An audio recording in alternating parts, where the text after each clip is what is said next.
C'est une soirée qui promet d'être belle et surtout riche en informations sur les questions de développement. Le grand rendez-vous, c'est pour vous, chers amis. Bonsoir à toutes et à tous et merci de regarder BB24.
Un petit clin d'œil spécial à toute la population d'Avrankou et à ceux-là qui vivent aux alentours donc, de cette localité du Bénin. Le soja, une légumineuse très nourrissante, fortement appréciée des populations béninoises. Sa transformation intéresse donc une frange importante des entrepreneurs. Comment s'opère cette étape de transformation et pour quel marché finalement? Le monde agricole nous apporte aujourd'hui des éclaircissements. On entend souvent parler de normes de qualité, normes ISO 9001. Quelle est la différence? Face aux défis du marché actuel, les entreprises doivent recourir à certaines exigences. Pour quels résultats finalement? On en parle dans la rubrique Expert. Et puis après le dressage de chiens, donc aujourd'hui, il y en a qui s'intéressent en tout cas à sa commercialisation, à la commercialisation de ces animaux domestiques. Ce marché nourrit-il finalement son homme? Autant savoir avec Agnès Bello. Nous recevons donc sur ce plateau un vendeur de chiens pour nous en parler. Il partagera donc son expérience avec nous sur ce plateau aujourd'hui. Nature et bien-être. Il revient encore sur ce plateau, Monsieur Clément devant nous. Nature et bien-être. C'est un chercheur en tout cas. Il est chercheur en transport portuaire. Avec lui, on aura des indices sur comment reconnaître les déchets portuaires. Le grand rendez-vous, c'est aussi et toujours de petites informations glanées sur la toile. Maurice Tonton va nous rejoindre pour nous dire un peu le menu qu'il réserve pour nous aujourd'hui, mercredi 7 février 2018. Pas de grand rendez-vous sans le 1945. Nadège Soni dans son décor pour les titres. Nadège, à vous, bonsoir.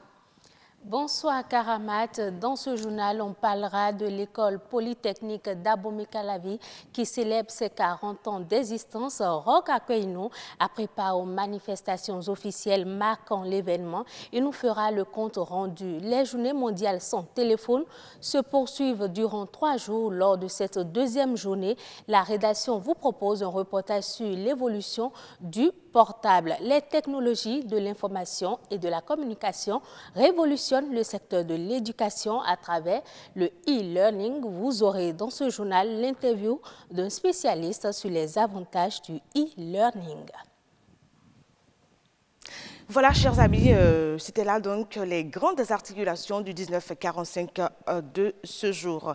4 panels, le monde agricole, autant savoir, nature et bien-être. Et nous parlons aussi d'experts avec notre invité, monsieur Anissé Anyambosu, le tout premier panel que je voudrais vous faire découvrir déjà, c'est le monde agricole.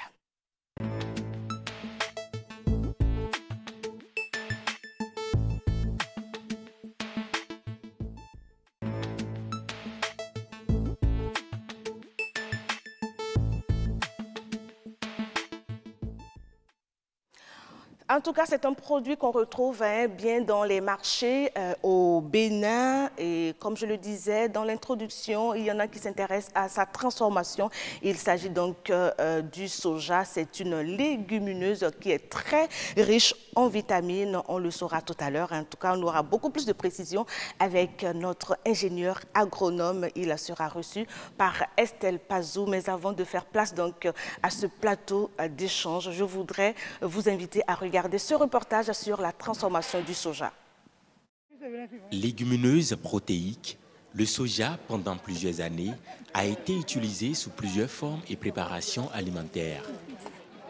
Lait ou bouilli pour enfants, alimentation animale et autres. Mais ces dernières années, grâce à l'ingéniosité des femmes, il est consommé en fromage.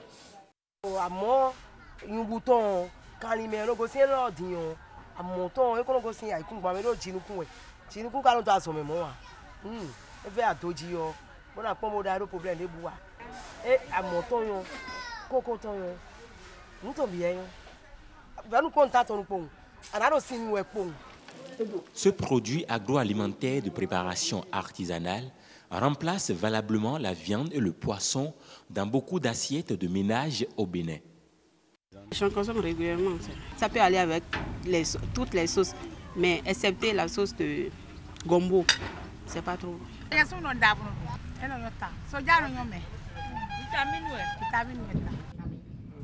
Le processus de préparation du fromage du soja est complexe et nécessite du temps. Après le tri des bonnes graines ramenées du marché, elles sont trempées pendant 3 heures d'horloge environ avant d'être moulues. Le filtrage fait, le lait obtenu est mis au feu pour sa coagulation à l'aide d'eau d'amidon d'acassa.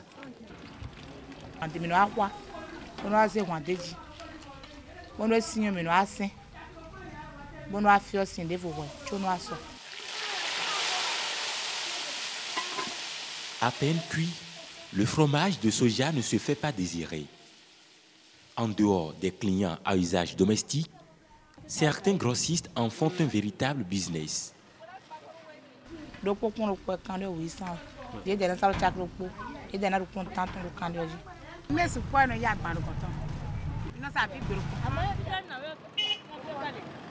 Bien que la demande soit toujours forte, les productrices n'arrivent à traiter malgré elles qu'une dizaine de kilogrammes par jour. La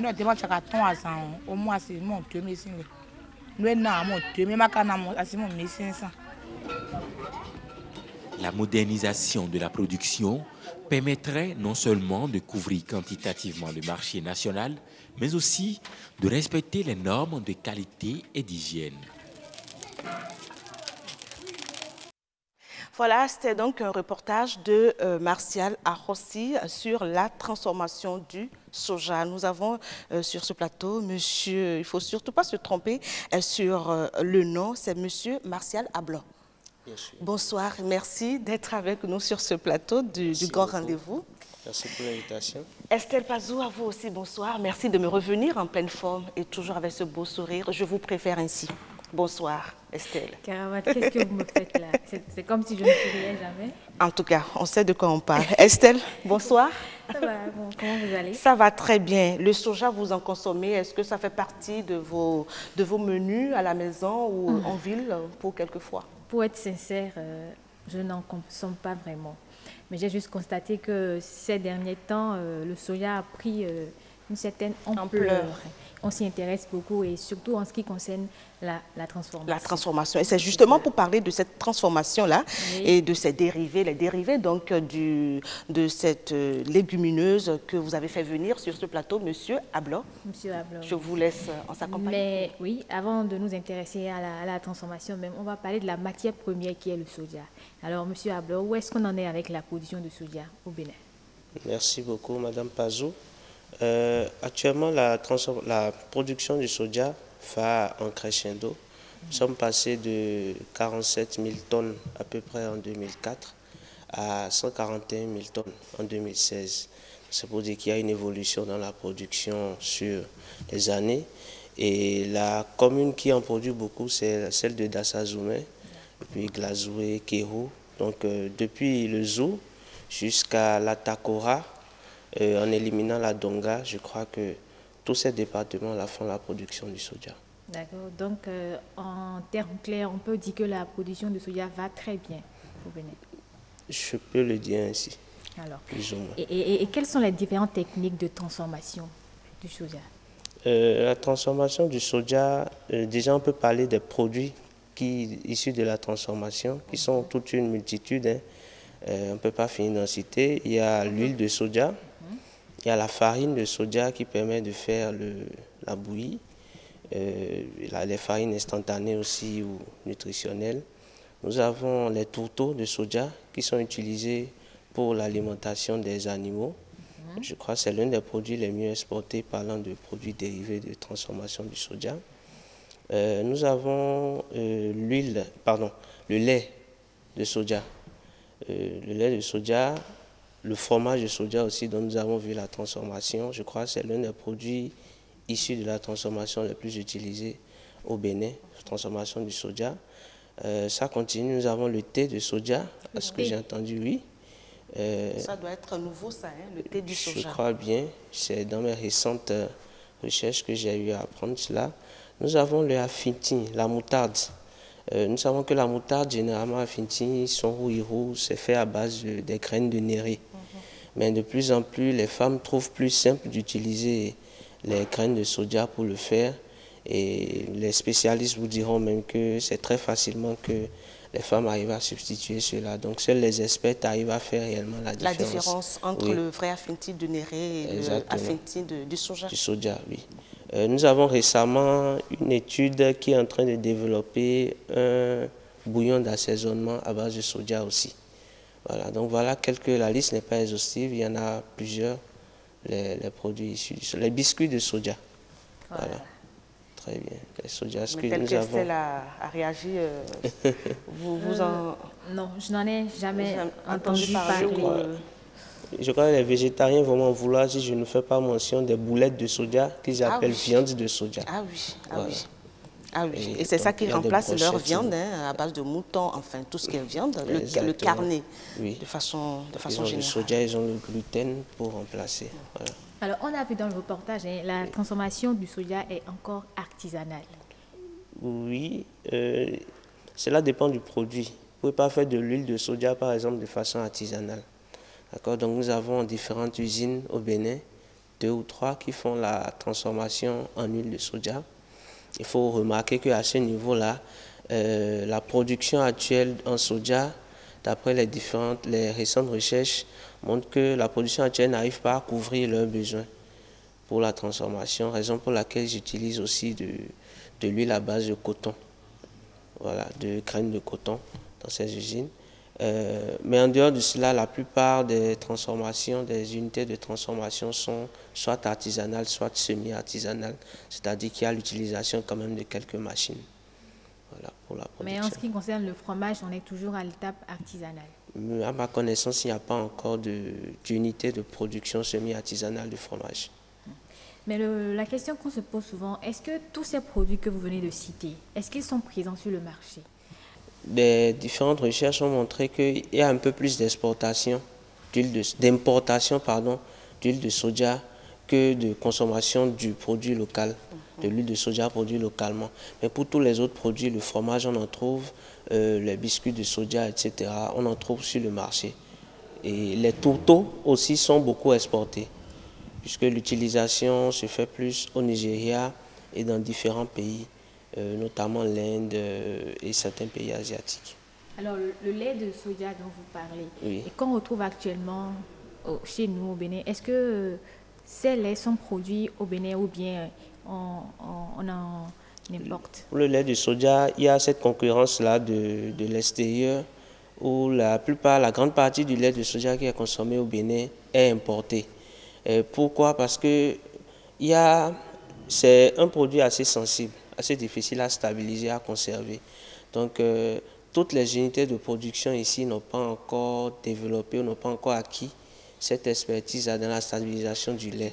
Pour ce que je sais, il n'y a qu'une ou deux unités de production qui font du lait de soja localement stabilisable ou conservable sur plus de 15 jours. Justement, Monsieur Ablor, dites-nous comment est-ce que ces produits dérivés du soja se comportent sur le marché? Est-ce ils s'écoulent facilement déjà sur le marché national? Le fromage de soja déjà s'écoule très facilement, comme vous avez pu le voir dans le reportage. Le lait est consommé plus par ceux qui l'aiment, parce que ça n'a pas un goût réellement très apprécié, même quand on y ajoute du sucre ou d'autres additifs, pas très apprécié. Donc c'est ceux qui font plus vers ceux-là qui le prennent. Mais à Fintien aussi, comme je l'ai dit, la moutarde, c'est pris. Nous avons les petits produits tels que comment ça se dit, les biscuits qui s'écoulent très bien aussi sur le marché. Les tourteaux dans la production animale se consomment aussi, mais c'est plus exporté. Donc sur le marché local, de façon globale, les différents produits issus de la transformation sont assez bien consommés. Assez bien consommés. Oui. Alors, je remarque quand même que quand on était tout petit, on avait assez de farine de soja, on consommait assez la bouillie de soja. Et est-ce que ça n'a pas tendance à disparaître au profit de la bouillie de maïs et autres là? Qu'est-ce qui peut expliquer ça, par exemple? La bouillie de soja a toujours son marché. Il y a toujours des grands consommateurs de bouillie de soja. Il est vrai que de nos jours, nous sommes un peu, je vais dire, européanisés, je vais le dire ainsi. Donc, il y a beaucoup plus de farines importées qui prennent le pas. Le pas sur les produits locaux. Exactement. Mais la farine de la bouillie de soja reste toujours quelque chose de bien consommé. Je ne pourrais pas vous sortir des chiffres de comparaison. Je ne pourrais faire qu'une analyse subjective, mais de façon réelle, ça a toujours sa consommation. Je crois que ce n'est pas les vendeuses de bouillie de soja qui vont me contredire. Et vous avez dit tantôt que la production de soja au Bénin va crescendo. Et est-ce que c'est pour autant que ça répond à la demande des transformateurs? Très belle question. En réalité, je l'ai dit, il y a une foultitude de produits issus de la transformation. Et pour chaque type de produit, il y a ce que l'on recherche le plus. Le fromage, par exemple, on veut plus la protéine, etc. Au niveau comment ça se dit, des tourteaux, on veut la fibre. Au niveau de l'huile, on veut plus les matières grasses. Alors, il y a différentes variétés qui pourront être adaptées aux produits finis que l'on veut. Et j'avais parlé de qualité technologique en temps. Le souci est qu'actuellement, la recherche ou sur le marché, on n'arrive pas à dissocier différentes variétés de soja. De sorte que quand vous venez pour acheter du soja, vous en achetez plusieurs variétés dans la même bassine. Donc, vous n'arrivez pas à dissocier qu'est-ce qui est exactement pour telle transformation, telle autre. Je crois qu'il y a une étude, il y a de la recherche qui se fait actuellement dans ce sens-là pour mieux segmenter le marché, définir déjà les variétés qui sont adaptées à chaque type de sous-produit, de produits finis, pardon, et pouvoir orienter le marché ou recadrer le marché sur comment offrir ce type de variétés-là à ceux qui en ont besoin.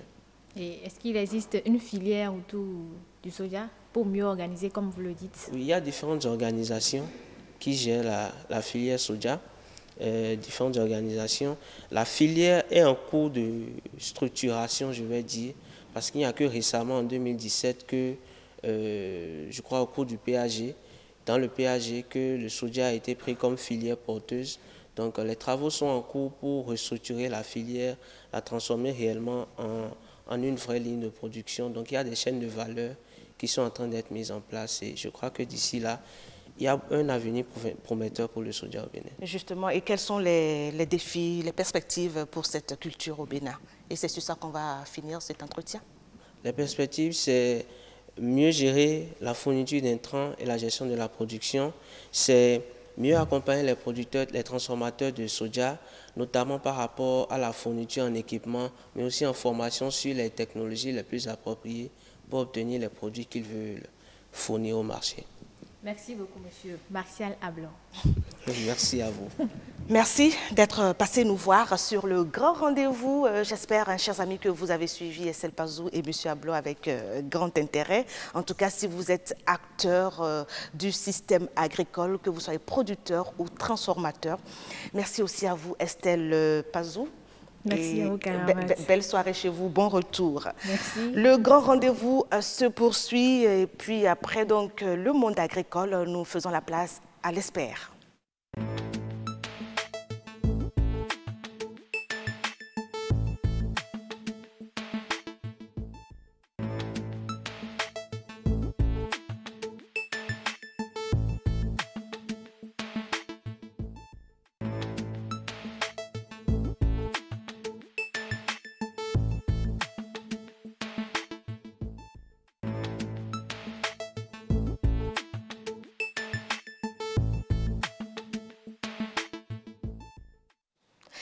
C'est un auditeur qualité internationale. Il répond au nom de Anissé Anyamboussou. Il est sur le plateau du grand rendez-vous aujourd'hui pour nous parler des normes qualité. Bonsoir monsieur. Bonsoir madame. On entend souvent parler de normes qualité. Qu'est-ce qu'on peut comprendre par là?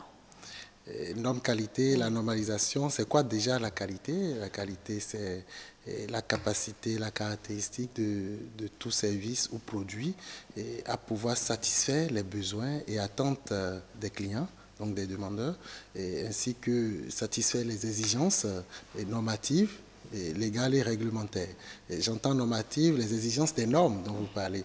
En fait, les normes, c'est parti depuis 1947 avec ISO. Et à la sortie de la Deuxième Guerre mondiale, tout le monde voulait aller sur le marché international et ça créait beaucoup de problèmes au niveau de l'Organisation mondiale du commerce. Et il fallait restructurer Donc c'est là, en 1947, ils ont mis en place ISO, International Standardization Organization, pour commencer maintenant par légiférer, pour définir les caractéristiques à respecter par rapport à nos produits, à nos services pour venir sur le marché international. C'est donc désormais une référence, vu le marché tel qu'il se présente aujourd'hui, puisqu'il ne suffit pas de se développer dans son petit cocon. Exactement. Il faut s'ouvrir et s'ouvrir globalement, internationalement.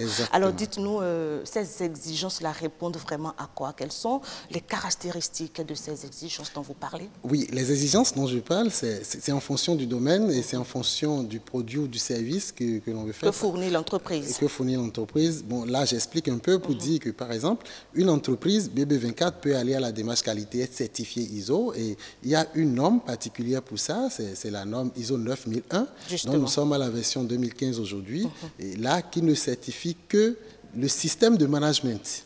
D'accord. Le système de management. Et quand je prends l'exemple de produits, par exemple, je prends une eau minérale et qu'on veut certifier, et là, ce n'est pas le système de management qui est concerné, mais c'est le contenu, la qualité du contenu que nous consommons. Et ça, par exemple, il y a la HACCP, et ça c'est un référentiel, mais la norme ISO qu'on utilise pour ça, c'est la norme ISO 22000, par exemple, la sécurité des denrées alimentaires. Mais pourquoi ce choix-là? Puisque quand on prend une entreprise, qu'on le veuille ou non, c'est vrai, c'est une mission, c'est des services qu'on rend, mais en même temps, il y a un personnel qui travaille. Vous avez pris tout à l'heure l'exemple de BB24, c'est vrai, nous sommes une télévision, il y a un personnel qui travaille pour fournir un service et ce service est à travers les émissions, un peu comme on le fait là pour les téléspectateurs. Pareil pour une eau minérale quelconque. Alors pourquoi est-ce que pour une chaîne de télévision, on ne prend que le côté management et puis côté eau minérale, la qualité?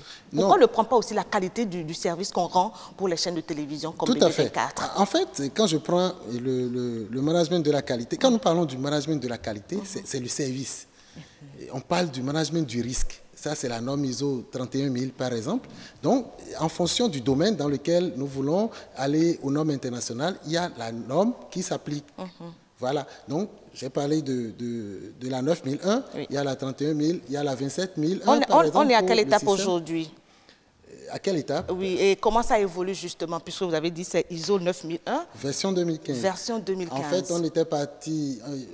jusqu'à date récente, on utilisait la version 2008, mais depuis septembre 2015, on a eu la nouvelle version de la norme ISO 9001, c'est-à-dire ils ont essayé de travailler, on a mis en place, on a déployé la version 2008 de la norme ISO 9001 pendant un bon moment. Et après, on a constaté qu'il y a des limites. Et en fonction des limites, maintenant, on a essayé de corriger, d'ajouter beaucoup de choses, de révolutionner un peu la chose. C'est de là, depuis septembre 2015, on est passé à la version 2015 de la norme ISO 9001. Et là, si vous permettez, par exemple, ce qu'il y a eu comme innovation, révolution, c'est déjà l'approche risque. Parce que nous avons constaté que beaucoup d'entreprises travaillent pendant des années, mais ils ne prennent pas les risques en compte. Et là, ça devient désormais une exigence au niveau de la norme. Et il y a l'approche processus. On travaille, on gère l'entreprise dans sa globalité, mais avec la nouvelle version de la norme aujourd'hui, il faut bien disséquer. On travaille désormais par processus, donc l'approche processus. Et là, nous avons peut-être le processus, si nous prenons le cas de BB24, le processus programme, le processus rédaction, et le processus, ça dépend des activités que vous menez. Et tout à l'heure, vous parliez du personnel. Oui. Pour dire qu'aujourd'hui, quand je prends la nouvelle version de la norme, ISO 9001 par exemple, il y a le chapitre 7 qui s'occupe rigoureusement de ce que ce chapitre est baptisé support. Et quand vous prenez ce chapitre, dedans, on ne s'occupe que des ressources humaines, beaucoup plus des ressources humaines. L'environnement de travail, la compétence du personnel qui travaille, et comment il faut former le personnel, comment il faut sensibiliser le personnel, comment il faut motiver le personnel, quel cadre il faut mettre à disposition du personnel pour travailler. Parce que la première ressource d'une entreprise, c'est les ressources humaines. Exactement. Voilà. Exactement. Donc, la norme, aujourd'hui, met beaucoup plus l'accent sur la ressource humaine en entreprise, à son chapitre 7. Et quand donc la qualité même de la ressource humaine, est-ce que c'est un facteur déterminant pour aller vers la démarche ISO Oui, madame, madame la journaliste, c'est un facteur très déterminant. J'ajoute un trait, c'est un facteur très déterminant aujourd'hui pour aller aux normes qualité, aux normes internationales du moins, parce que sans les ressources humaines, le travail ne peut pas être bien fait. On peut disposer des moyens financiers, on peut disposer des moyens matériels, mais s'il n'y a pas des ressources humaines compétentes là pour faire le travail, on ne peut pas, parce que c'est l'approche humaine. Donc, il y a des hommes qui travaillent, on reçoit des clients, et il y a l'accueil, il y a le traitement du dossier des clients, tout ça. Et c'est dans tout cela qu'on voit la qualité du service rendu. D'accord. Alors, à part ce critère du personnel qu'il faut déjà remplir, quelles autres conditions faut-il pour aller vers cette démarche, Monsieur Adiambossou? Les conditions... Oui. Pour aller vers la norme ISO. Pour aller vers la norme ISO, pour aller aux normes internationales, par exemple, il faut déjà prendre la décision d'y aller. Donc, il faut avoir des informations sur ce que c'est que la norme, les avantages de la norme, ce que ça nous apporte de nouveau. Donc, il faut avoir ces informations. Et je profite pour dire que l'avantage, c'est déjà une question de crédibilité à l'international, c'est déjà une question de fidélisation des clients, et c'est déjà une question de bonne organisation en interne, et de la bonne circulation de l'information et du flux financier en interne. Donc, dès qu'on en est conscient, il faut maintenant prendre la décision, parce que quand nous prenons le chapitre 5 de cette norme, c'est baptisé le leadership. Et le leadership, en son article premier, ce chapitre dit que la direction est responsable de l'efficacité du système de management de la qualité de l'organisme. Donc aujourd'hui, c'est la direction qui doit prendre l'engagement et insuffler, inciter maintenant sensibiliser tout le personnel, inciter le personnel à se mettre au travail pour travailler et à aller aux normes internationales. Donc, dès que cette décision est prise au niveau du top management, il faut maintenant consulter un spécialiste de la question. Exactement. Est-ce qu'on en a déjà, quand vous parlez de spécialistes, c'est vrai que de par le passé, les entreprises allaient à l'extérieur pour se conformer justement à ces normes internationales. Est-ce que sur le territoire béninois, nous avons des compétences? Oui, je réponds sans embâche, oui, et sans hésitation, oui, parce que nous avons assez de compétences sur la place. La preuve, il y a des auditeurs à l'international qui sont formés chaque année, qui sortent sur le marché, qui reçoivent les certificats à l'international. Il y a des cabinets, nous en avons au moins 5 à 6 cabinets qui fonctionnent. Mais vous avez raison de poser cette question, parce que... Hier, je discutais avec une personne, par exemple, qui me disait que lui veut rentrer dans la démarche et qu'il a été obligé de faire appel à 2 cabinets extérieurs. Mais elle a dit que l'information, à un moment donné, a failli à votre niveau. Ce n'est pas au niveau de ces auditeurs que nous avons à l'interne. Oui, c'est une question de communication. Et vous savez, il y a aussi une question de mentalité. Nul n'est prophète chez soi. Donc, ce que j'ai finalement compris en étudiant un peu le marché béninois, on se dit que le meilleur vient d'ailleurs. Alors que nous avons les compétences en interne là. Et ça pose la problématique du consommant local. Exactement, il faut qu'on passe à la consommation du local. Du local. On a des compétences là. Donc la consommation du local ne concerne pas que les produits que nous consommons, mais c'est aussi vers l'entreprise qui fournit des services et des biens. Tout à fait. Alors que gagne alors l'entreprise qui va vers la normalisation? Ce que gagne l'entreprise qui va vers la normalisation, là tout de suite, c'est d'abord l'organisation en interne. Parce qu'au-delà de tout ce dont vous disposez comme moyens financiers et consorts, il faut que vous ayez une bonne organisation en interne. Donc, c'est déjà l'organisation. Et l'organisation est faite de telle manière que désormais, vous avez un gain de temps dans tout ce que vous faites. Et vous allez dans une entreprise, vous demandez un document, vous dit revenez dans 10 jours. Alors que si c'est bien organisé, même dans les secondes qui suivent, dans les 10 minutes qui suivent, on peut vous fournir ce document. On doit être en mesure de vous fournir ces informations dont vous avez besoin et pour lesquelles vous avez fait le déplacement. Tout à fait. Donc, ce qui implique quoi? La compétence du personnel, la sensibilisation du personnel, la motivation du personnel. Et quand c'est fait, donc c'est déjà des avantages en interne et ça vous permet de fidéliser vos clients. Parce qu'un client, BB24 qui appelle l'un de ses experts qui est passé en temps sur le plateau et qui dit « Ah, c'est votre jour d'anniversaire, nous vous souhaitons un joyeux anniversaire ». Dès que nous avons une invitation entre une autre chaîne et BB24, on décidera d'aller directement à BB24 parce qu'on dit « Voilà ceux-là qui nous prennent en compte ». Et c'est très important pour la démarche qualité. Et donc, en dehors de ça, il y a la crédibilité. Parce qu'aujourd'hui, ce n'est pas seulement les organismes qui sont dans l'achat-vente qui peuvent aller à la certification, même les ONG peuvent aller à la certification. Ah oui? Oui, même les ONG peuvent aller à la certification. D'accord. Tous les domaines aujourd'hui, quelle que soit sa taille, quelle que soit sa taille, elle peut être une micro-entreprise, une grande entreprise. Oui, quelle que soit la taille, toutes les entreprises, toutes les ONG, toute organisation, toute association aujourd'hui peut aller à la démarche qualité. Les ministères, tout le monde aujourd'hui peut aller à la démarche qualité.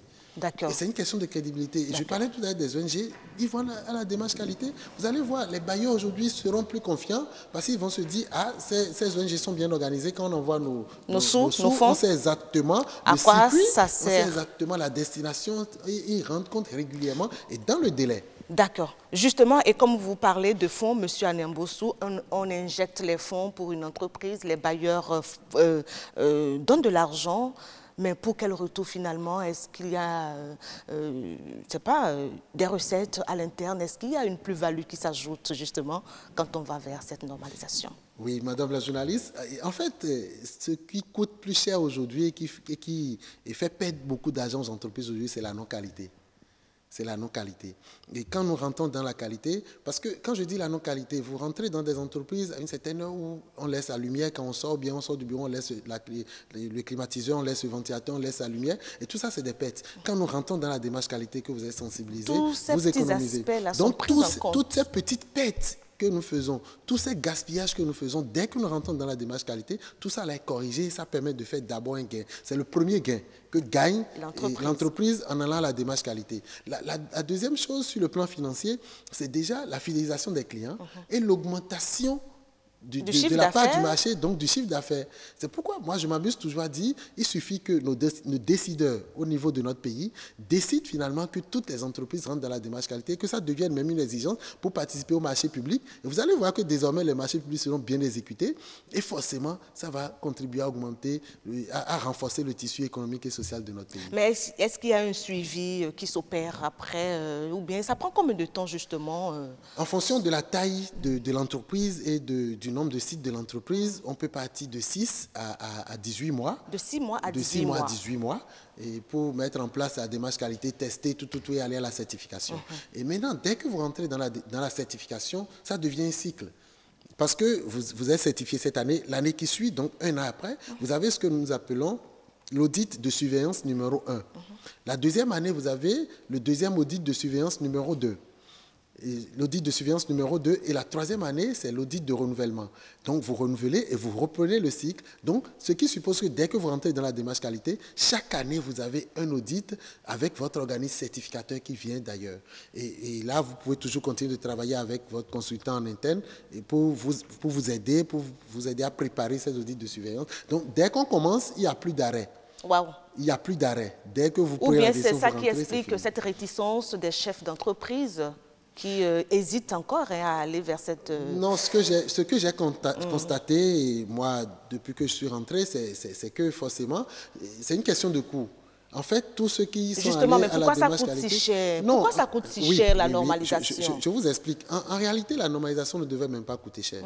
Mais ça a coûté cher à un moment donné parce qu'on n'avait pas assez de compétences sur place. Il fallait faire venir les auditeurs d'ailleurs. Donc, il fallait payer leur billet d'avion, l'hébergement, la et restauration, tout ça maintenant, plus les Alors, per diem votre de recommandation donc, au chef d'entreprise qui nous regarde en ce moment, M. Anyamboussou? Ma recommandation est toute simple. Moi, j'invite tous les chefs d'entreprise aujourd'hui à prendre la décision et à rentrer dans la démarche qualité. Nous avons les compétences en interne et dès qu'ils vont se référer aux compétences en interne, ils vont constater que la procédure pour aller à la démarche qualité leur coûtera très moins cher, que c'est la non-qualité qui coûte cher. Alors il est temps que nous quittons la non-qualité, nous quittons le gaspillage, nous quittons les pertes d'argent et que nous rentrons dans la démarche qualité pour donner, pour redorer à notre pays le blason d'un tissu économique confortable. Les compétences, en tout cas, existent sur le territoire béninois. Faisons l'effort de consommer local. Il n'y a pas que les produits que nous avalons, que nous mangeons. Il y a aussi ces biens et services que nous fournissons. Nous avons de la compétence sur le territoire.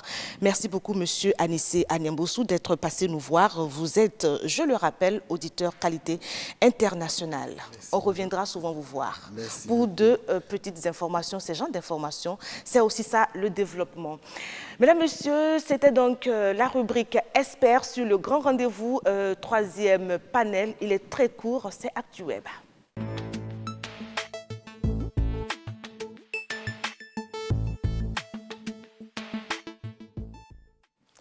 Monsieur Anyamboussou est parti et là j'installe Maurice Tonton.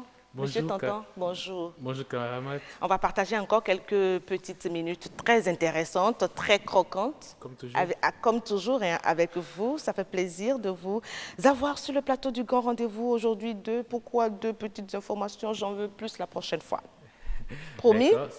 Si vous offrez plus de temps. D'accord, j'offre plus de temps. On verra ça avec la réalisation. Merci au passage à Janvier Tonon qui est du côté de la réalisation aujourd'hui. Alors, deux sujets. Il y a Google qui lance une version light oui. de YouTube. Oui. Ça retourne à quoi? La plateforme de partage de vidéos en ligne YouTube vient de lancer une version de son site web dédiée aux pays émergents, c'est-à-dire aux pays en développement. Cette version s'appelle YouTube Go. Et elle est lancée dans 130 pays dans le monde. Et il faut dire qu'une version bêta de cette application avait été testée en avril 2017 en Inde. Et YouTube Go a pour vocation de pénétrer le marché de la vidéo dans les pays en développement, les 130 pays dans lesquels elle vient d'être lancée. En effet, il faut dire que le dénominateur commun de ces pays dits émergents est la gestion des données de téléchargement, c'est-à-dire qu'on a difficile accès à l'Internet. Et donc, l'idée de YouTube Go est de permettre aux utilisateurs de ces pays de télécharger selon différentes qualités de vidéos pour pouvoir les visionner plus tard, soit potentiellement à un moment où ils n'ont plus accès au réseau ou le débit est trop faible pour satisfaire une lecture optimale. Et ce genre d'initiative, il faut le dire, n'est pas la première.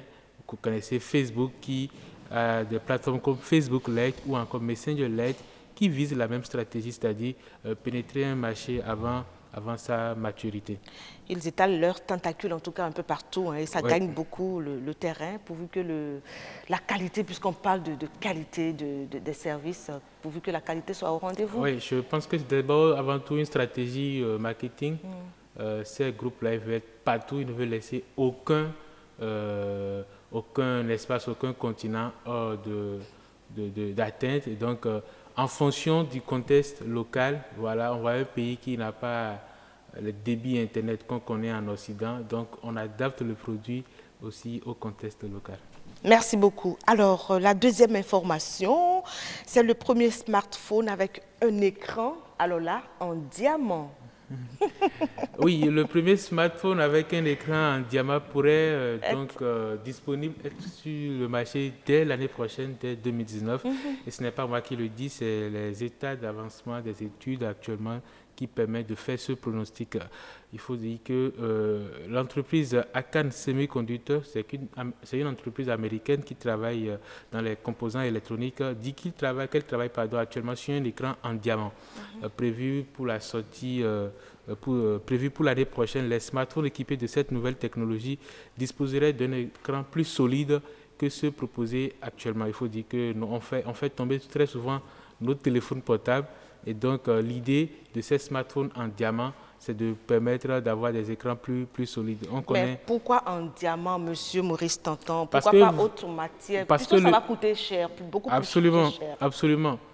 Mais il faut aussi dire que le diamant, c'est un métal très résistant qui ne se brise pas, qui se brise très difficilement. Mais après, ici aussi, l'entreprise a spécifié que ce n'est pas du diamant d'origine, mais c'est un diamant de synthèse.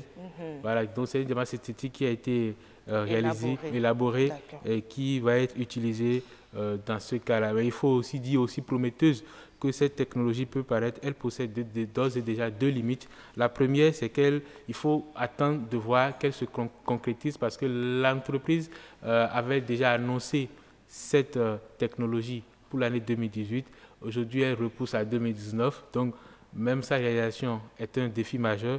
Et puis, le deuxième challenge, vous l'avez dit, c'est le prix. Avoir un smartphone avec un écran en diamant, même synthétique, c'est très classe. Mais et ça fait encore appel, ça va donner même des idées à ces petits receleurs. Absolument. Donc, il y a aussi le prix. On ne sait pas quel est le constructeur qui va faire ce téléphone-là. Mais on imagine bien que... Mais déjà, vous pensez à qui? Je ne sais pas. Peut-être forcément les grandes marques qu'on connaît, Apple ou Samsung, peut-être LG, voilà. D'accord. Donc, on va attendre donc... On va suivre le dossier. On va suivre le dossier tout simplement. Voilà, on reste dans l'attente d'ici 2019. On aura donc des écrans... Peut-être en diamant. Peut-être, puis c'est pas sûr.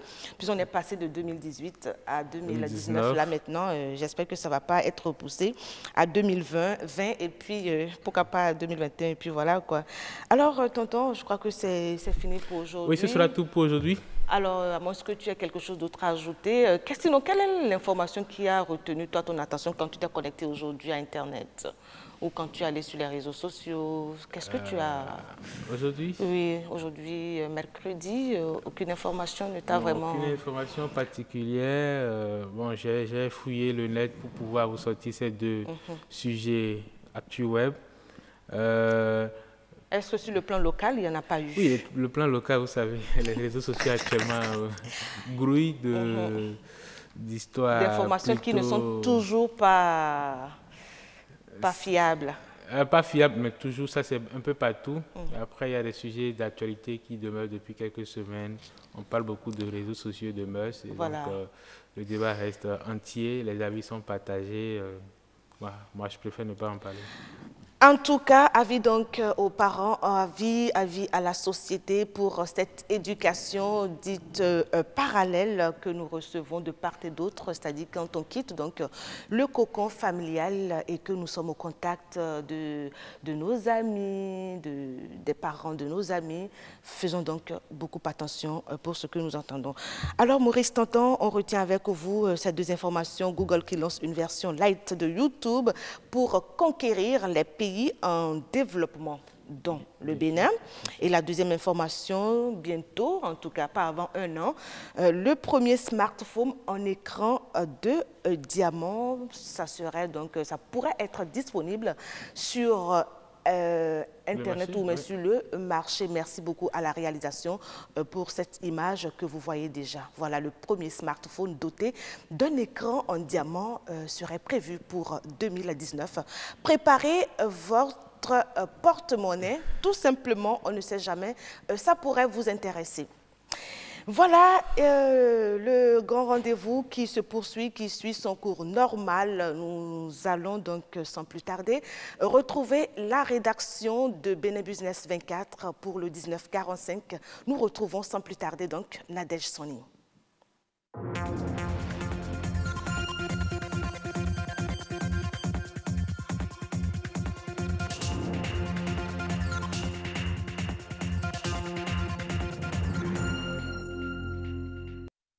Merci d'être au rendez-vous de l'information sur BB24. Bonsoir et bienvenue. L'EPAC fête 40 ans au service du développement. Les manifestations officielles marquant cette cérémonie ont eu lieu hier à l'amphithéâtre Idriss Déby au campus d'Abomey-Calavi. Le point dans un instant. Depuis sa création, le téléphone fixe a connu plusieurs transformations pour être à ce jour un portable. Dans cette édition, nous vous parlerons du téléphone d'hier à aujourd'hui. D'énormes avancées ont été opérées dans le secteur de l'éducation grâce aux nouvelles technologies de l'information et de la communication. Le e-learning en est une.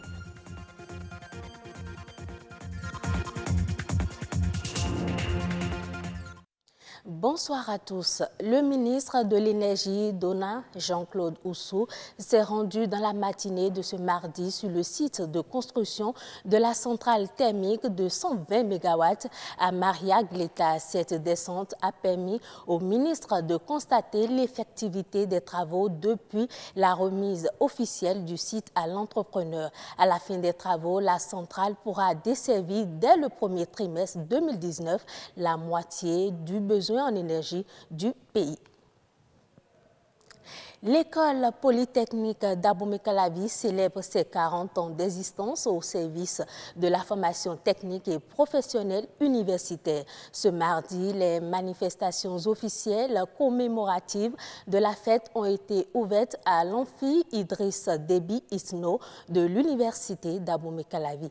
Les images à travers ce reportage de Simon Villon et Roch Relien Aquino. D'un effectif de 100 étudiants à sa création en 1977, le Collège polytechnique universitaire CPU, devenu École polytechnique d'Abomey-Calavi EPAC en 2002, compte aujourd'hui plus de 3000 étudiants. En 40 ans, elle a contribué à la formation de milliers de techniciens supérieurs. Au cours de ces 4 décennies, l'EPAC a formé plus de 6000 diplômés des 200 en formation initiale et 1575 pour le compte de la formation continue à distance présentielle, tant du secteur biologique que du secteur industriel. Dans l'accomplissement de sa mission de formation de ressources humaines de qualité pour le développement endogène durable de notre pays, l'EPAC a privilégié la formation par la recherche scientifique et technologique. L'EPAC dispose aujourd'hui de 4 laboratoires. Malgré ses prouesses, elle reste confrontée à de nombreux problèmes d'équipement.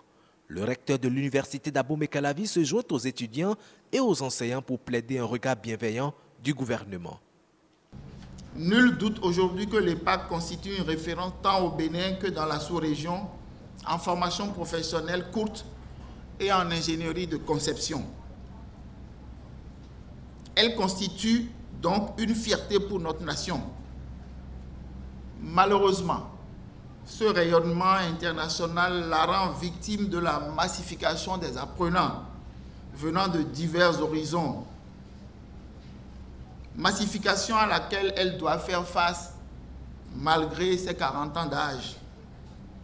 Massification qui n'épargne d'ailleurs aucune des entités de formation de l'UAC. On peut dire que l'EPAC est quelque part victime de son succès.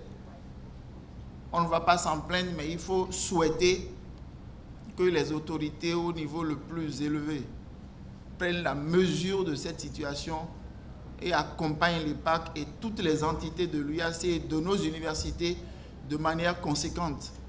Il n'y a pas de développement sans éducation, il n'y a pas de développement sans éducation de qualité, il n'y a pas d'éducation de qualité sans ressources humaines de qualité, sans infrastructures appropriées.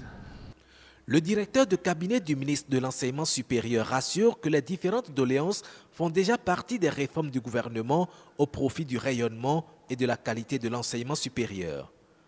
L'EPAC d'aujourd'hui est un établissement public d'enseignement supérieur, de formation technique et professionnelle ayant le profil des grandes écoles.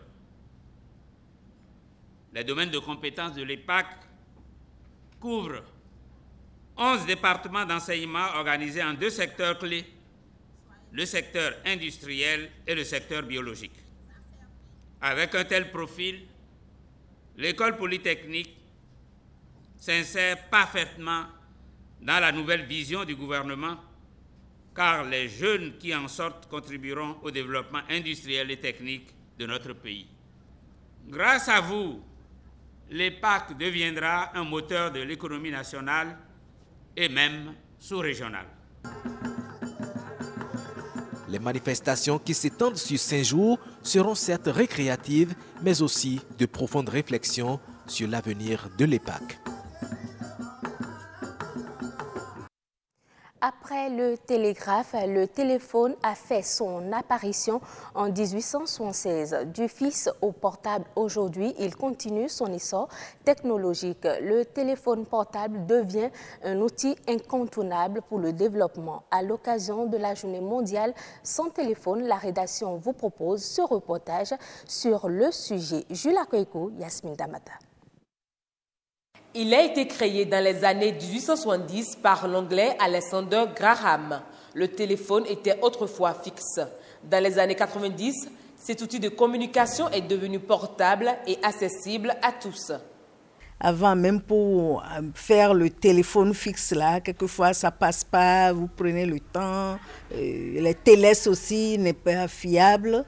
Et là, mais aujourd'hui, vous rejoignez n'importe qui dans le monde. Notre temps même, c'est ce qu'on manipulait là. Placha, placha, placha, là, et on crie, celui qui est à l'autre bout du monde entend votre voix. Et progressivement, il y a le téléphone fixe moderne qui est arrivé. Nous, on ne connaissait que le téléphone fixe.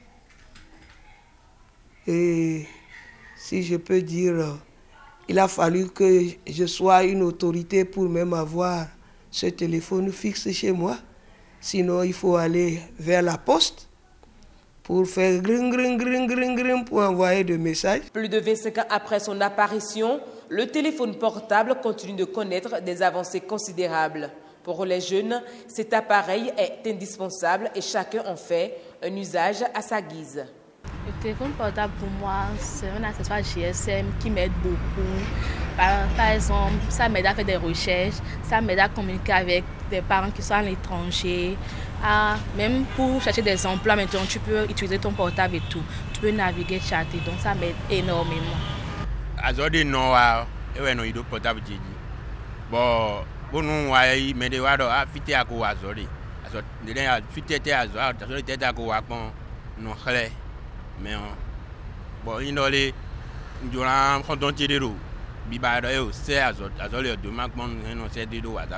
si je n'ai rien à faire, je peux passer au moins la journée sur mon portable en matière d'internet.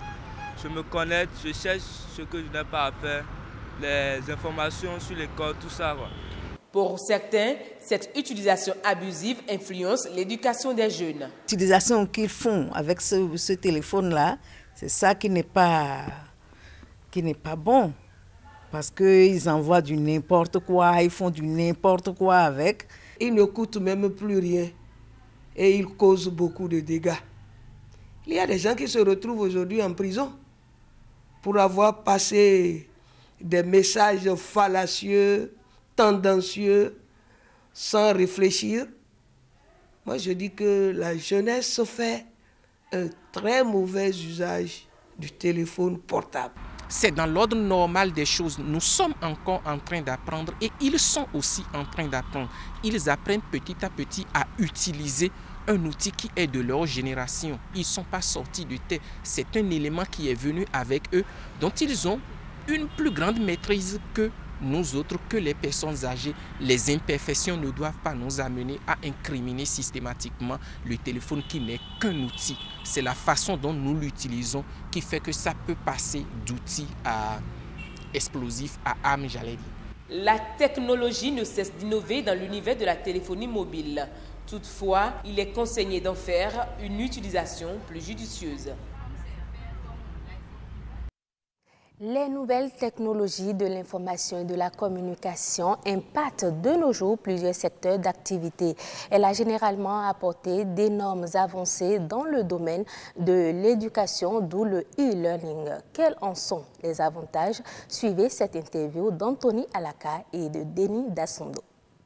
Le e-learning ou apprentissage ou formation en ligne, l'intégration des technologies de l'information et de la communication dans le secteur de la formation ou de l'éducation en général. Parlons de technologies de l'information et de la communication pour l'éducation. Les étudiants ou les élèves peuvent acquérir toutes sortes de connaissances selon leur centre d'intérêt. Ils peuvent effectuer des recherches en ligne, ils peuvent participer à des MOOC.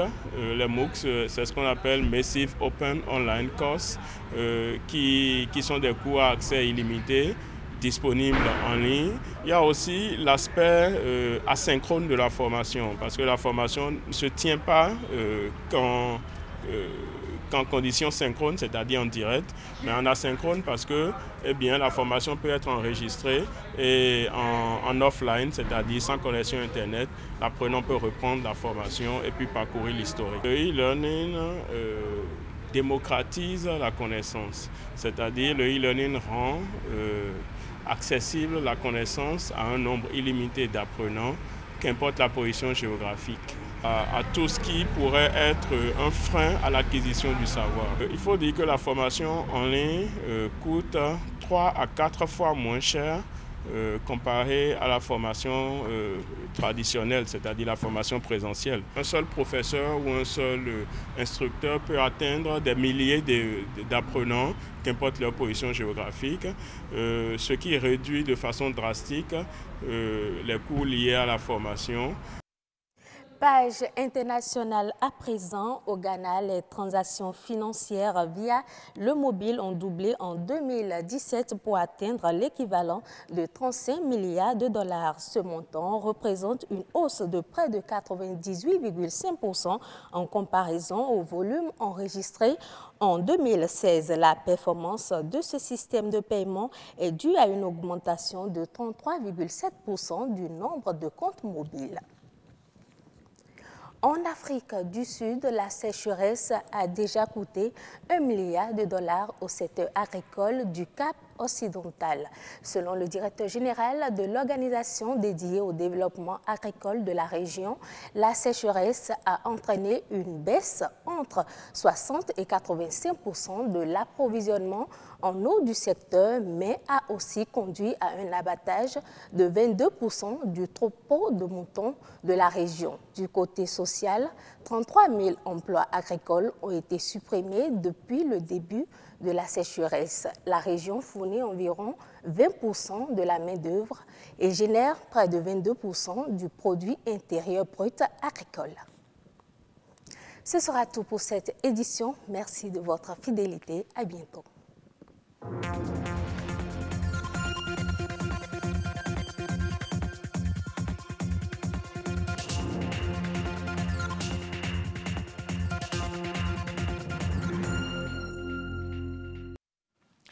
Merci à vous Nadège Sani pour cette présentation du 1945. C'était donc la grande édition du soir sur votre chaîne de télévision. Reste à recevoir Monsieur Edgar Nouailly. Il est vendeur de chiens, autant savoir. Avec Agnate Belot, nous parlerons donc du commerce de chiens. Est-ce que ce marché il est vraiment porteur? Et aussi dans Nature et Bien-être, Monsieur Clément Godonou. Il nous est revenu. Il est chercheur, je le rappelle, chercheur en transport portuaire. Avec lui aujourd'hui, nous aurons des indices sur comment reconnaître les déchets portuaires. Donc c'est à découvrir tout à l'heure. Et justement, c'est le plateau de Nature et Bien-être que nous avons déjà installé. Je vais vous permettre voilà, de regarder ceci. On revient.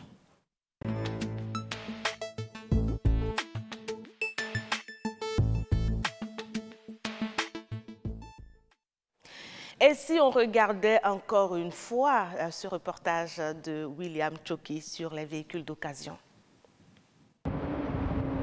Depuis une vingtaine d'années, le Bénin a opté pour un pays de transit et s'est engagé dans le commerce des véhicules d'occasion, communément appelés venus de France.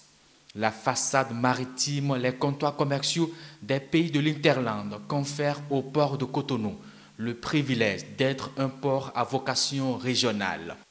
Le commerce des véhicules d'occasion, depuis son démarrage en 1989, a très vite évolué avec l'accroissement du nombre de véhicules qui passe à plus de 250 000 en 2001.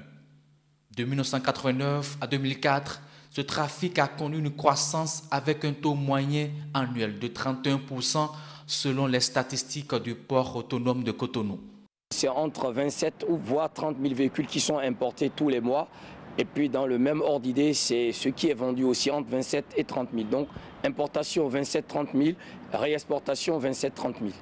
Plusieurs acteurs interviennent dans cette filière au nombre desquels les importateurs, puissants magnons de cette chaîne.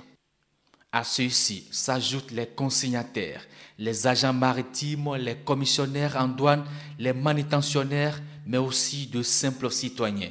Nous sommes au moins 397 sociétés au Bénin qui importent les véhicules d'occasion. C'est 8 milliards par mois que l'État engrange, toutes régies confondues.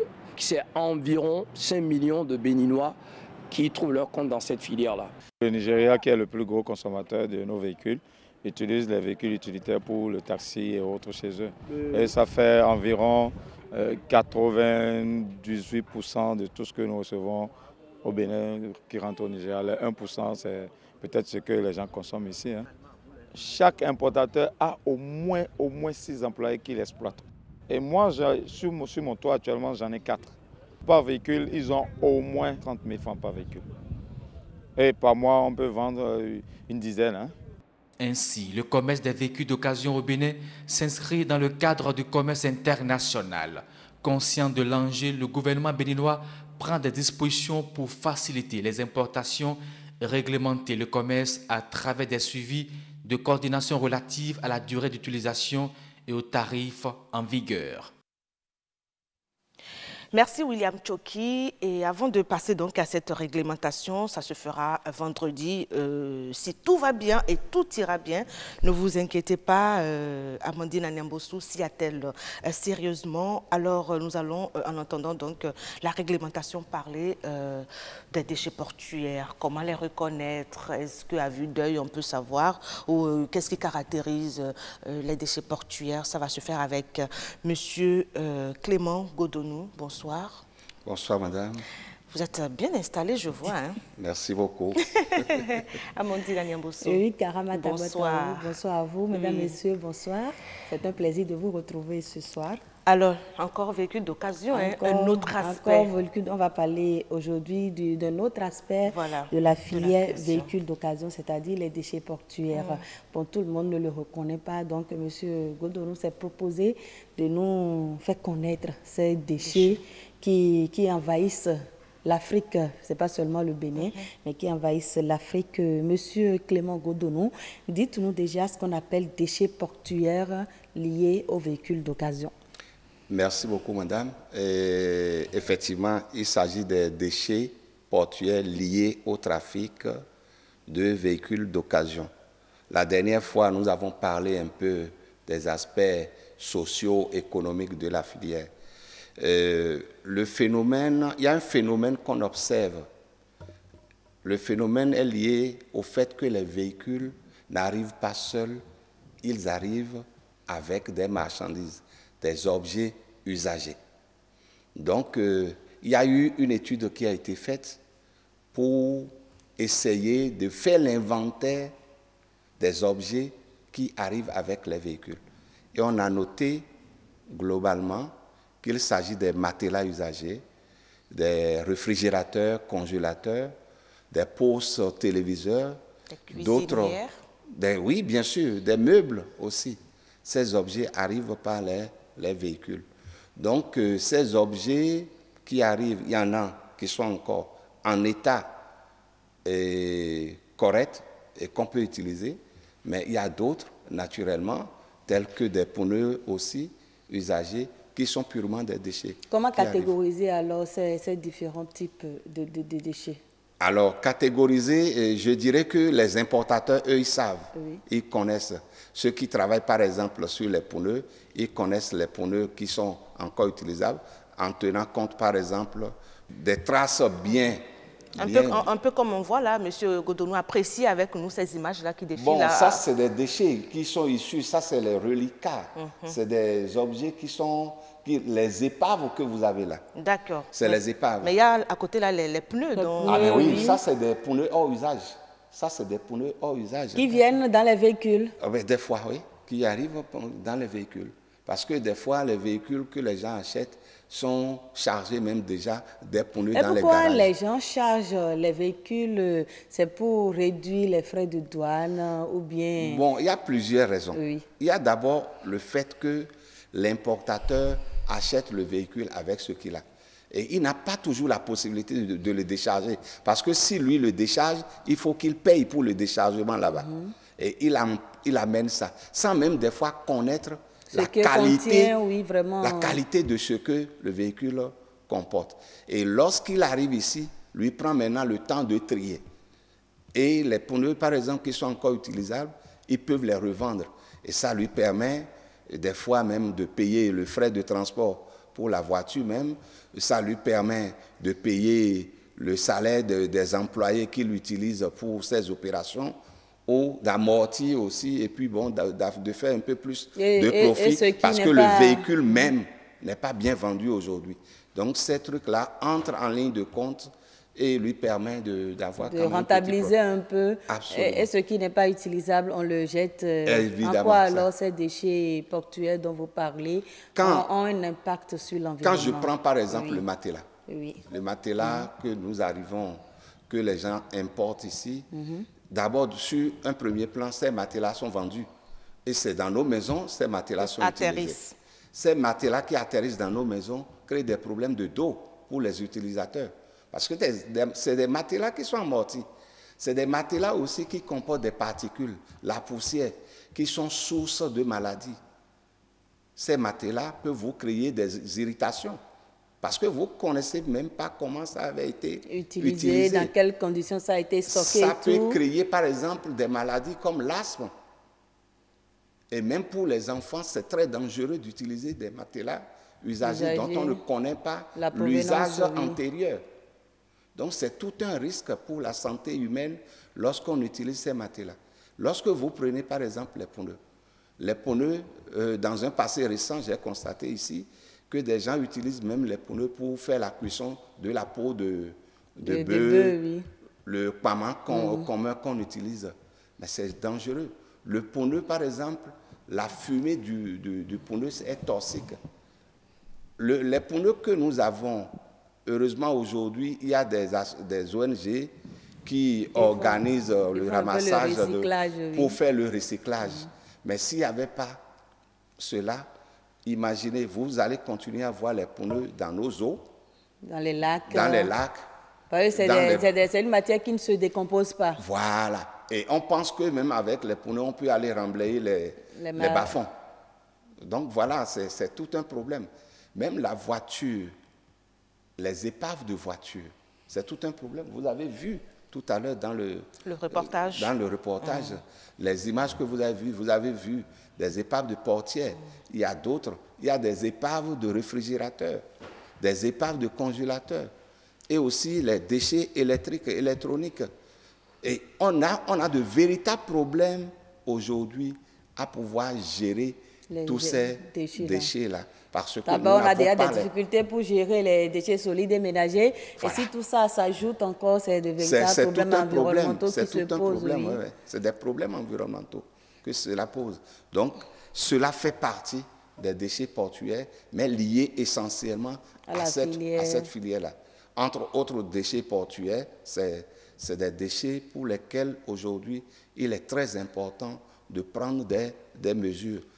Voilà. Vous avez parlé des matelas, donc ceux qui achètent les deuxièmes mains comme matelas conseil, c'est parce qu'on rencontre dans la ville aujourd'hui, il y a de ces boutiques et c'est devenu la mode. Tout le monde veut vendre les produits venus de France. Vous savez, c'est qu'on a malheureusement cette intention que tout ce qui vient de l'extérieur est de qualité par rapport à ce qui est fait chez nous. Malheureusement, nous avons cette manie-là. Mais en réalité, lorsqu'on observe correctement, si vous voulez, faites l'expérience. Quand vous voyez un matelas usagé acheté, touchez ça, secouez ça, vous verrez que ça va vous sortir. Il y a des matelas, même on retrouve des insectes. J'ai déjà vu les images une fois où la dame se pose la question, c'est son mari qui a acheté, revenu à la maison, mais elle a retrouvé des insectes dedans, dont elle poste, elle voulait savoir ce que c'est. On lui a demandé, mais dans quoi tu as trouvé? Il dit, c'est dans un matelas. Elle dit, c'est dans un matelas que mon mari a ramené tout à l'heure à la maison. Voilà. Alors que les matelas neufs ne coûtent rien du tout. Mais c'est un nid de parasites. Donc, c'est pourquoi je disais tout à l'heure que pour la santé humaine, déjà, ça crée pas mal de problèmes d'eau. Et par rapport au frigo, il y a les gaz, normalement ça a évolué. Mais c'est composé de fer, le frigo est composé de fer, de gaz, de fil, de pas mal d'éléments. Qui nuisent à l'environnement. Qui nuisent à l'environnement parce que nous n'avons pas un système de recyclage. Tout ça là, on les jette après dans la nature, tout simplement. Et les épaves de voitures qu'on retrouve un peu au bord des voies et autres. Heureusement aujourd'hui qu'il y a ceux-là qui vont ramasser le fer. Gampo blé pour les revendre. Sinon, ça c'est encore une autre filière, ça. Hein? C'est une autre filière. De la récupération. Ça crée beaucoup d'emplois pour les jeunes aujourd'hui. Tout à fait, tout à fait. Et je sais aussi qu'il y a un projet qui se développe aujourd'hui à l'international pour le retour des restes des voitures d'occasion. Parce que le retour, c'est-à-dire on les retourne à leur origine. Il y a un projet qui est en cours pour ça. Mais est-ce que c'est possible? C'est possible. C'est la logistique reverse parce que nous n'avons pas les moyens ici pour recycler. Ayant les moyens de l'autre côté, ils vont recycler, ça va leur permettre encore de produire et pour renvoyer. Donc, il y a un projet qui est en cours dans ce sens-là. Est-ce que ceux-là vont accepter et récupérer encore les ordures qu'ils nous ont envoyés Vivement, donc, mais que le ce projet prenne corps. Le Gampo blé va où? Les fers que les gens ramassent dans les garages, dans les rues. C'est un retour à l'envoyeur, tout simplement. C'est un retour. Et c'est parce que nous n'avons pas encore les moyens pour pouvoir les recycler, les remettre, les réutiliser. Avec aujourd'hui comment dirais-je, le mot m'échappe. J'allais dire, aujourd'hui, il est très très important de faire de sorte à utiliser autant que possible ce qu'on a, au lieu de continuer à puiser dans les ressources naturelles qui deviennent de plus en plus rares. Ouais. Merci beaucoup à vous, M. Godonou. Merci on vous retrouve vendredi prochain pour parler de la réglementation et de ce qui est fait ou bien ce qui peut être fait pour empêcher ces genres de déchets, et même les véhicules d'occasion qui ont plus de 50 ans et qui viennent sur... Non, pas plus de 50 ans. C'est déjà une manière de parler, comment les empêcher d'envahir l'Afrique. Une lueur d'espoir en tout cas qui apparaît. Merci beaucoup Monsieur Godonou, déjà avec ce projet qui, je l'espère bien, va pas tarder à prendre corps, n'est-ce pas, pour donc revoir tout ce système-là lié à la vente des véhicules d'occasion. Mesdames, Messieurs, c'est fini donc pour Nature et Bien-être de ce mercredi. Merci à vous, Amandine Nyambossou. Bon retour chez vous, agréable soirée. Merci. Voilà, chers amis, tout doucement, on tend vers la fin, mais on ne va pas partir sans savoir quelque chose.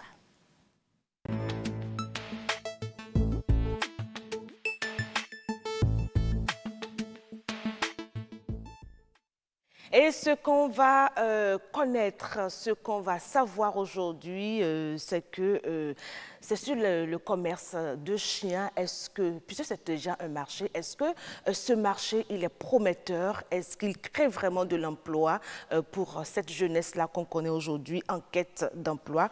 On le saura avec notre invité, M. Edgar Nouayi. Il sera reçu dans quelques petites minutes par Agnès Belot. Mais avant, suivons ce reportage que nous propose Thibaut Mafon sur la vente de chiens.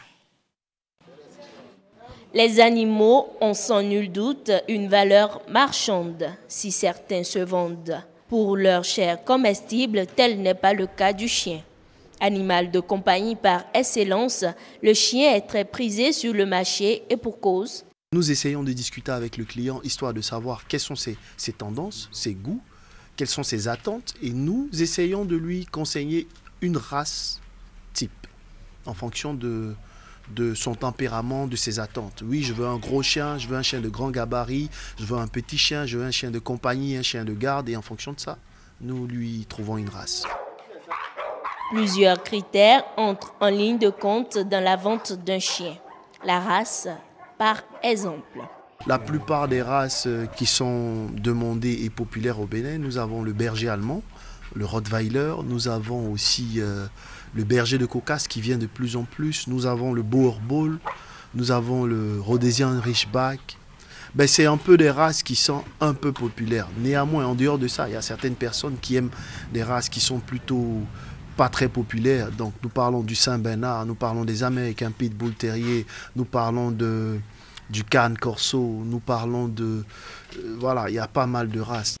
Les prix varient selon la race et l'âge. La clientèle ne s'en plaint pas pour autant. Ça dépend de ce que vous voulez. Tout de suite, on a parlé de chiens de race, mais on a des chiens locaux. On a des chiens du Bénin aussi, qui sont de très bons chiens qui font très bien la garde.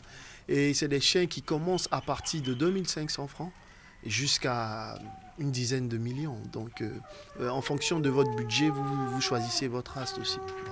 Le marché est en pleine expansion. Et on peut se nourrir à partir de l'activité de chien parce que c'est un domaine qui est en train de naître actuellement parce qu'il y a assez d'éleveurs actuellement à Cotonou, il y en a assez. Face à une demande de plus en plus forte au Bénin, l'on pourrait s'acheminer vers la filière du chien.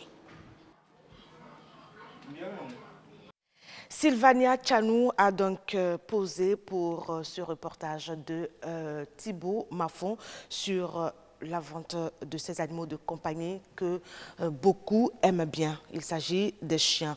Alors depuis lundi, on en parle sur ce plateau. Aujourd'hui, nous avons fait venir M. Noailly. Il est un vendeur de chiens. M. Noailly, bonsoir. Vous êtes bien jeune. Et tout à l'heure, ma collègue va vous demander, étant jeune, pourquoi c'est ce métier-là qui vous a vraiment intéressé. Agnat Bello, bonsoir à vous. Comment est-ce que vous vous portez?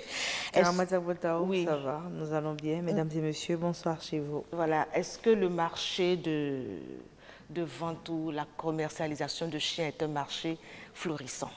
Eh bien, cette réponse, M. Noailly nous la donnera. Cette réponse, M. Noailly nous la donnera, c'est sûr. Alors déjà, moi, j'aimerais savoir comment vous en êtes venu à ce secteur d'activité. Comment est-ce que vous êtes venu à cette idée-là de vendre des chiens? Ok, d'accord. Bon, en fait, l'élevage de chiens, c'est pour moi une passion. Et c'est une passion que j'ai héritée, ça vient de mon père. Votre père était éleveur de chiens? Non, pas du tout. Mais il adorait les chiens. D'accord. Vous en aviez à la maison? Oui. Et c'est quand on était à Cotonou qu'il avait un berger. Un berger qu'il nourrissait et qui l'emmenait se promener. Et il était à ses petits soins et j'étais tout petit, je le voyais faire. Et donc, j'étais un peu passionné par ce qu'il faisait. Et quand on est venu à Calavi, on a déménagé pour Calavi. C'est en ce moment-là qu'il a pris de nouveaux chiens. Et bon, étant acculé par le boulot, il n'avait plus le temps de temps à consacrer aux chiens. Donc, étant enfant, garçon aîné de la maison, donc je m'en suis occupé. Et bon, j'avais de la joie à m'occuper de ces chiens. Et c'est de là est née la passion pour les chiens. D'accord. La passion pour les chiens, aujourd'hui, c'est l'activité que vous exercez, vous élevez des chiens. C'est vraiment pas commun du tout comme élevage. Comment ça se passe, l'élevage de chiens? Au fait, l'élevage de chiens, avant tout, c'est d'abord la caniculture. Ça existe sous deux formes. Nous avons l'élevage professionnel et l'élevage amateur. D'accord. Et vous faites quel élevage, amateur ou professionnel? Amateur. Amateur, oui. D'accord. Mais il vous faut quand même des rudiments de formation pour savoir comment réussir les croisements et tout, ou bien c'est juste spontané, inné? Bon, en quelque sorte, je me suis documenté sur le net. C'est le net qui a été ma source et avec quelques éleveurs, j'ai appris aussi. D'accord. Et aujourd'hui, comment se porte le marché de vente de chiens? Est-ce qu'il est vraiment florissant, ce marché? Oui, le marché de vente de chiens est florissant. C'est-à-dire, quand on y met du cœur et un peu du sien, on y arrive. On y arrive. Et ça permet de joindre les deux bouts. D'accord. Maintenant, quelles sont les races que vous vendez le plus souvent? Bon, entre-temps, c'était le berger allemand qui était beaucoup plus demandé. Mais maintenant, par les temps qui courent, il y a la demande beaucoup plus du Rottweiler et du berger malinois. Berger malinois. Oui. Mais pourquoi est-ce que de plus en plus les Béninois préfèrent le berger malinois et le Rottweiler? Bon, le berger malinois, c'est un chien qui est à l'écoute. Il est très obéissant et c'est facile à le dresser. Il communique avec l'éleveur. Ils communiquent avec et en termes de coût, est-ce qu'ils sont accessibles? Oui, ils sont accessibles. Ils sont accessibles. Et quant au Rottweiler, c'est un chien un peu plus agressif. Il est avec un corpulent imposant, il fait peur. Donc pour les propriétaires qui veulent asseoir la sécurité à la maison, ils ont beaucoup plus de penchant pour ce type de chien. Oui. D'accord. Mais Karamata Bratao parlait tantôt de coût. Quelle est la fourchette de vente justement de ces chiens? Ça varie de combien à combien? Ça dépend de la race, au fait.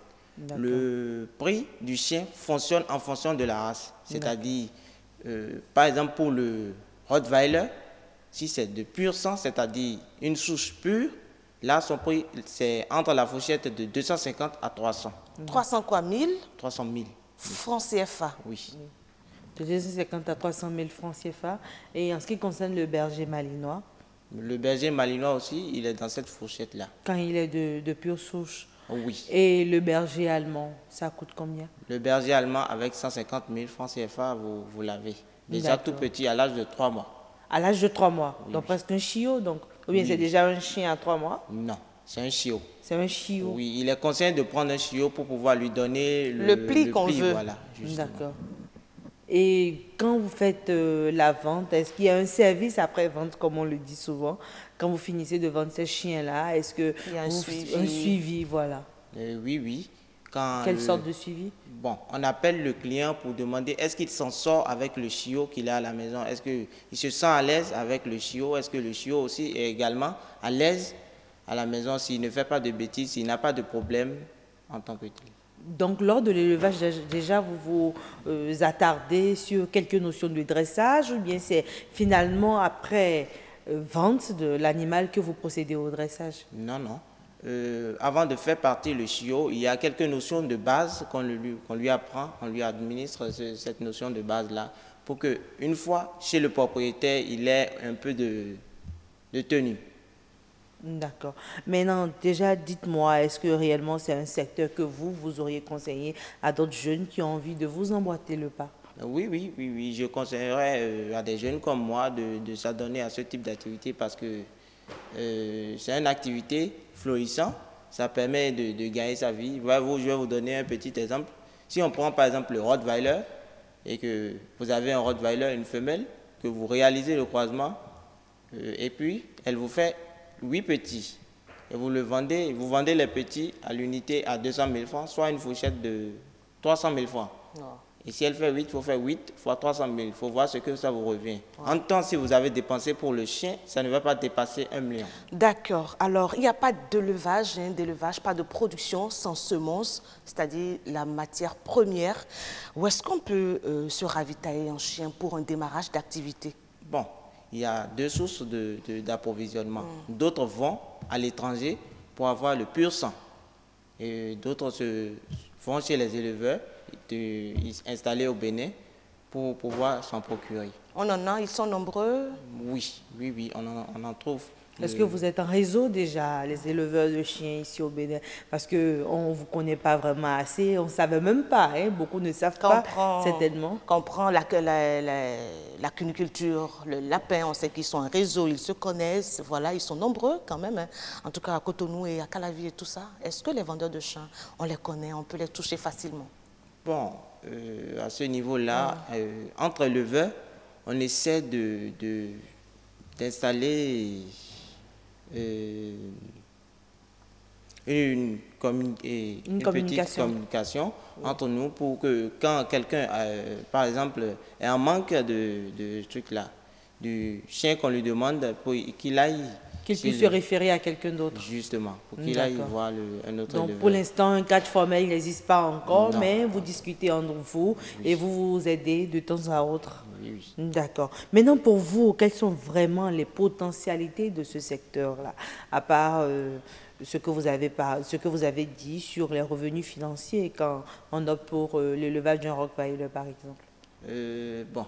Sur ce secteur, il faut savoir que le chien, c'est d'abord le meilleur ami que l'homme puisse avoir. Il y a des chiens qui participent même à la thérapie. C'est-à-dire, ils aident l'homme à retrouver sa santé mentale et à traverser quelques situations difficiles. D'accord. Oui. Déjà, à l'extérieur, il y en a qui optent pour des chiens pour personnes aveugles, personnes handicapées, visuelles. Est-ce que déjà, au niveau de votre élevage à vous, vous avez aussi ce genre d'offres que vous faites à vos clients? Non, pas encore. On n'est pas encore à ce niveau. On n'est pas encore à ce niveau. D'accord. Maintenant, on a parlé de Rottweiler, on a parlé de berger malinois et de berger allemand. Est-ce qu'il y a d'autres races que vous vendez? Oui. Actuellement, on a 4 types de races à la maison. Il y a le Rottweiler, il y a le Canet Corso, le Boerboel, il y a le Dog allemand aussi. Mais qu'en est-il de notre race locale? La race locale, oui. Bon, nos chiens locaux, il faut dire que il leur manque en fait un physique. Voilà. Je crois que c'est déjà ça. C'est ça, comme c'est la corpulence. Oui, la corpulence aussi joue. Et aussi, il faut dire que les chiens de race, ils sont plus faciles à dresser. Par rapport à nos chiens locaux. Oui. D'accord. Et aussi, il faut voir, la corpulence aussi intervient pour faire régner la sécurité. Parce que voyez-vous, si vous voyez un chien de la taille, de la posture d'un lion, et que, oui, c'est sûr, hein? Oui, il y a par exemple le truc là, le Ridgeback. Oui, le Ridgeback, il n'est pas loin de lion. Quand il est bien nourri et bien soigné, il a une posture pareille. C'est sûr qu'entre un lion et un petit toutou, la différence est Agnès Bello, c'est quoi le toutou? Souvent, les dresseurs de chiens trouvent que les chiens locaux ressemblent à des petits toutous, de gentils toutous. Et vous confirmez Oui, par rapport à leur taille. Voilà. Mais dans leur caractère, c'est tout autre chose. Oui. C'est tout autre chose parce qu'eux aussi, ils ont cette nervosité-là que nos chiens de race là aussi ont. Oh, d'accord. Donc, peut-être bientôt, vous allez nous proposer des chiens croisés avec nos chiens locaux et on aura une autre nouvelle race de chiens. C'est possible. D'accord. Karamata Ouattao, merci de nous avoir reçus. Oui, ça a été un plaisir en tout cas d'avoir échangé avec vous, Monsieur Nouagui, sur donc, la commercialisation de chiens. C'est tout simplement un marché prometteur au Bénin. Oui. Il y a beaucoup de défis à relever, c'est sûr, puisque c'est tout doucement que ce marché il s'installe au Bénin ici, n'est-ce pas? Oui. D'accord. Et quels sont ces défis rapidement? Quels sont les défis imminents que vous voulez vraiment relever? On se voit aussi souvent confronté au manque de soins du moins pour le chien. C'est-à-dire quand votre chien a un problème et que vous allez, il n'y a pas assez, les vétérinaires n'ont pas les outils adéquats pour soigner. Quand par exemple il y a une opération à faire pour le chien, ils n'ont pas les outils adéquats pour ça reste donc un grand défi à relever. Merci beaucoup à vous et merci Agnès Bello. Agréable soirée chez vous et à votre petite famille. C'est la fin des différents panels que nous vous avons réservés aujourd'hui. Et si on faisait un retour à la météo, le temps qu'il fera demain jeudi?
Je vous invite à revoir très vite ce qui a constitué le menu programme de ce grand rendez-vous dans Nature et Bien-être.